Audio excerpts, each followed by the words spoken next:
আসসালামু আলাইকুম। আমি এখন বানাবো খুবই মজার একটা জিনিস। এটা আন্তর্জাতিকভাবে স্বীকৃত পৃথিবীর সবচেয়ে মজার 10টা খাওয়ার মধ্যে একটা। আর গরুর গোস্তের আইটেমের মধ্যে পৃথিবীর 1 নাম্বার আইটেম এটা, 1 নাম্বার সবচেয়ে মজার আইটেম এটা, মানে টেস্টিয়েস্ট বিফ আইটেম এটা একটা আর কি। এটার নাম হচ্ছে বিফ র্যান্ডাং। জিনিসটা অরিজিনালি ইন্দোনেশিয়া, কিন্তু ইন্দোনেশিয়া মালয়েশিয়া এই দুই দেশে এটা ব্যাপকভাবে রান্না করা হয় এবং খাওয়া হয়। তৈরি করা অনেক সোজা, প্রায় সব জিনিসই আমাদের দেশে পাওয়া যায়। তো সামনে কোরবানি আসতেছে, যারা একটু ডিফারেন্ট টাইপের এবং অনেক মজার একটা বিফের ডিশ তৈরি করতে চান, একবার বানায় দেখতে পারেন। এটা একবার খাইলেই বুঝবেন যে সত্যি এটাকে কেন পৃথিবীর 1 নাম্বার গরুর গোস্তের আইটেম বলা হয়, বা পৃথিবীর প্রথম 10টা টেস্টিয়েস্ট ফুডের মধ্যে এটা কেমন করে স্থান নিতে পারলো, একবার খাইলেই বুঝতে পারবেন। তো আসেন দেখি শুরু করা যাক। আমার প্রথমে একটা মশলার পেস্ট তৈরি করে নিতে হবে। তো সেই জন্য আমি দিচ্ছি এখানে আদা, দেশি আদা কুচি, প্রায় দেখে বুঝতে পারেন এত বড় সাইজের একটা আদা, আমার বুড়া আঙ্গুল সাইজের একটা আদা কুচি করে নিছি। এইটা হচ্ছে গ্যালাঙ্গাল, এই জিনিসটার নাম হচ্ছে গ্যালাঙ্গাল। এটা হচ্ছে থাই আদা। এটা আমাদের দেশি আদা থেকে দাম কম, আমি গুলশান 1 নাম্বার কাঁচা আদা থেকে কিনছি, ওখানে আপনারা গেলেই পাবেন। 30-40 টাকার এতগুলা দিবে। এটা আদার মতোই ফ্লেভার, কিন্তু একটু একটু লেবু লেবু টাইপের ভাব আর কি। তো যদি আপনাদের কাছে এটা না থাকে তাহলে আপনারা দেশি আদাই ব্যবহার করতে পারবেন, তেমন কিছু আসে যায় না। তো যদি থাকে তাহলে এটা দিবেন। ওটা আমি কেটে নিছি। কতগুলা শুকনা মরিচ,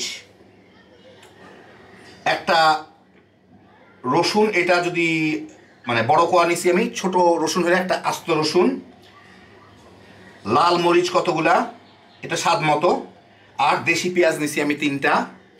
আর ওরা একটা বাদাম দেয়, সেই বাদামের মধ্যে ওই বাদামটা আমাদের দেশে পাওয়া যায় না, ওটা বাদামটা দিলে একটু স্মুথ একটা ভেলভেটি টেক্সচার আসে, সেই জন্য আমি এখানে কাজু বাদাম নিছি কয়টা। তো এগুলো আমি একসাথে ব্লেন্ড করে নিব, একটু পানি দিয়ে ব্লেন্ড করে নিব। তো আবার বলতেছি, আপনারা অনেকে গ্যালাঙ্গাল সম্বন্ধে, এটা অনেক চাইনিজ এবং থাই খাওয়ায় ব্যবহার হয়, ইন্দোনেশিয়া মালয়েশিয়া প্রচুর ব্যবহার করে। এটা হচ্ছে গ্যালাঙ্গাল। এগুলো আপনারা সারা বছর গুলশান মার্কেটে পাবেন, খুব কম দাম, খুবই কম দাম, মানে দেশি আদার থেকেও কম দাম এটা কেজি হিসাবে। আমি এখানে কয়টা লেমন গ্রাস নিয়ে নিছি, শিকড়টা কেটে নিছি। এর গোড়ার দিকটা আমার নিতে হবে। তো গোড়ার দিকটা আমি একটু বড় বড় করে নিতে হবে, এইখানে কাটি, পাতাটা না, সাদা অংশটা নিতে হবে। এই কটা হইলেই হবে। এখন এইগুলাকে আমার একটু চাপ দিয়ে থেতো করে নিতে হবে।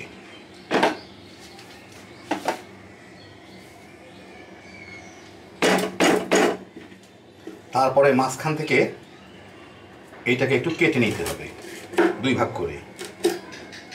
এই লেমন গ্রাসকে অনেকে থাই পাতা বলেন, কারণ এটা থাই স্যুপে বেশি ব্যবহার করা হয়।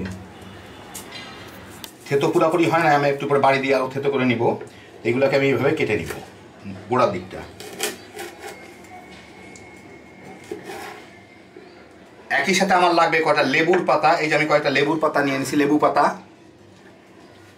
একটু তেঁতুল আমি পানি দিয়ে ভিজায় রাখতেছি, এখন শেষের দিকে দিতে হবে। এটা চিপে আমি কাত বানায় নিব।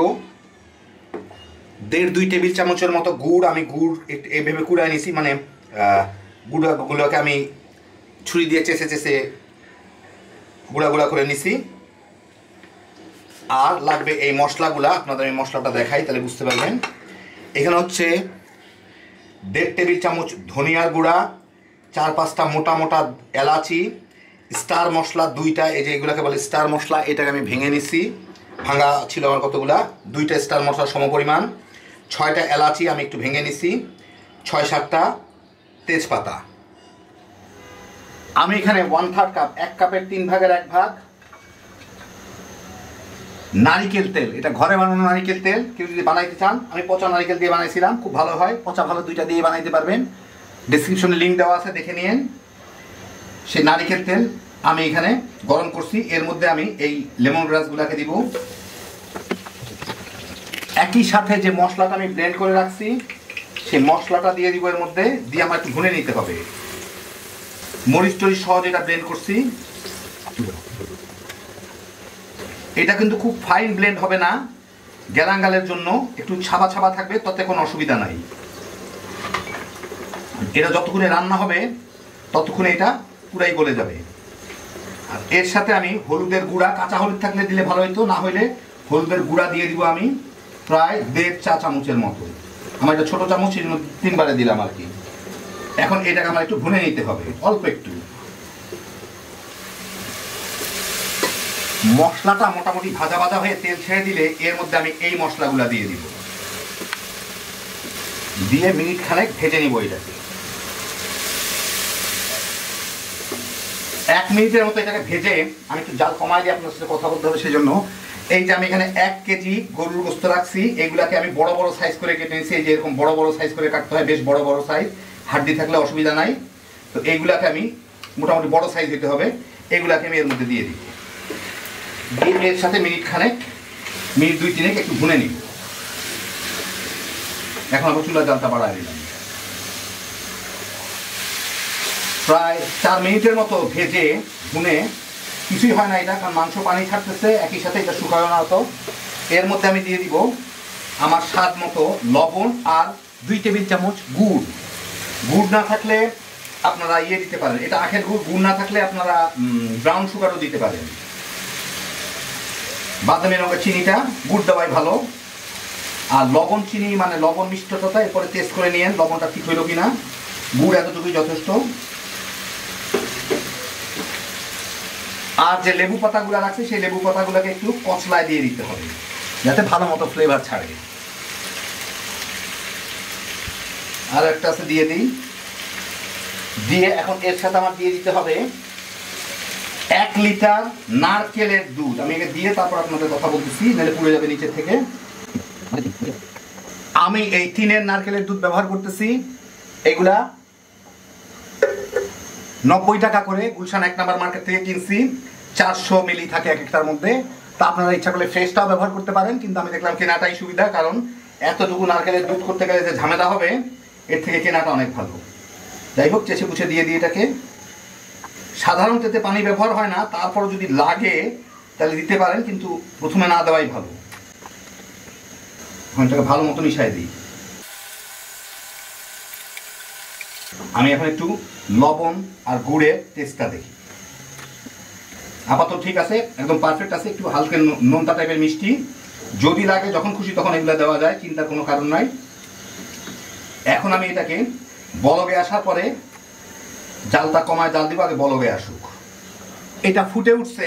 এখন নিয়ম হচ্ছে এটাকে খুব ধিমে আছে 2-3-4 ঘন্টা পর্যন্ত জাল দেওয়া।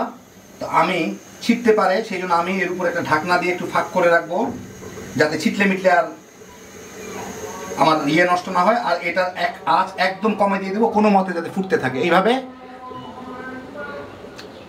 ঘন্টা 2 আমি রান্না করে দেখি কি অবস্থা।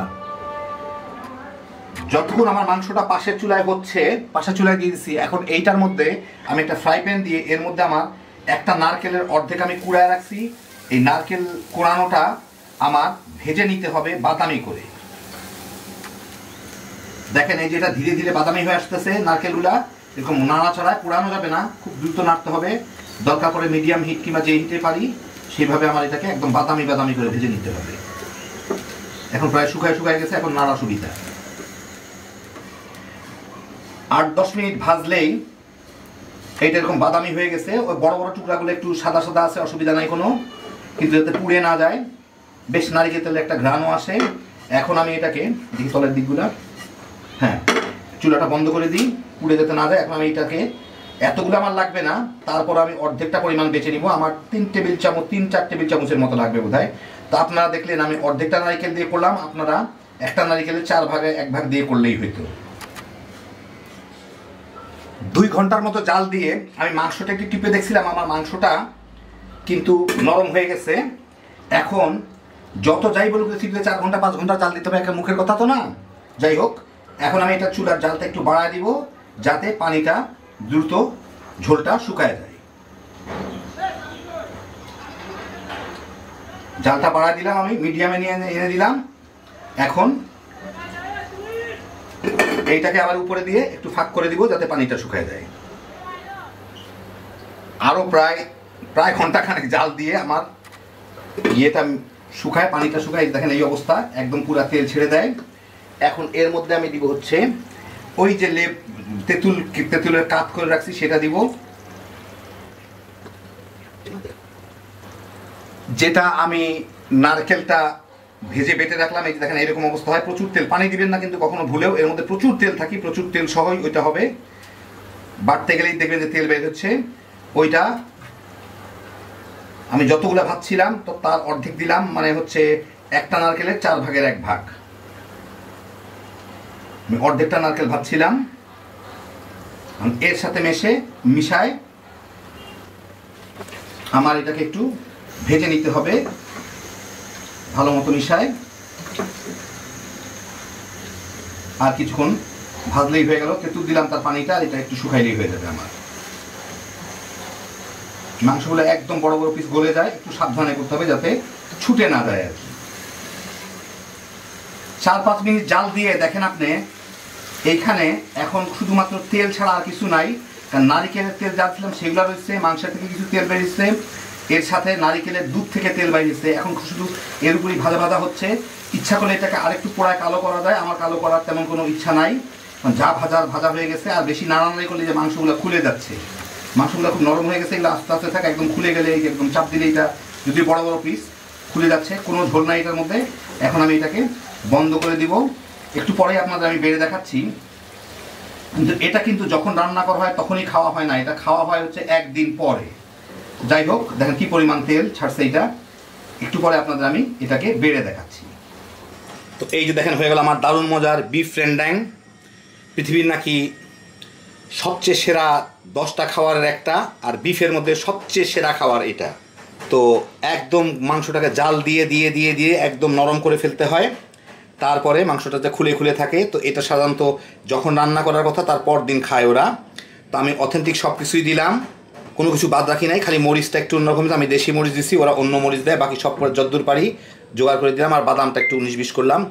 যাই হোক, চিন্তার কারণে এখন আপনাদের দেখাচ্ছি। দেখেন বিফগুলা কীরকম এরকম কালো কালো হয়। বিফগুলা হইতে হবে টেন্ডার, ফর্ক টেন্ডার, মানে কাঁটা চামচ দিয়ে টান দিলে যাতে খুলে খুলে আসে। তো এই যে দেখেন এই হচ্ছে ফর্ক টেন্ডার।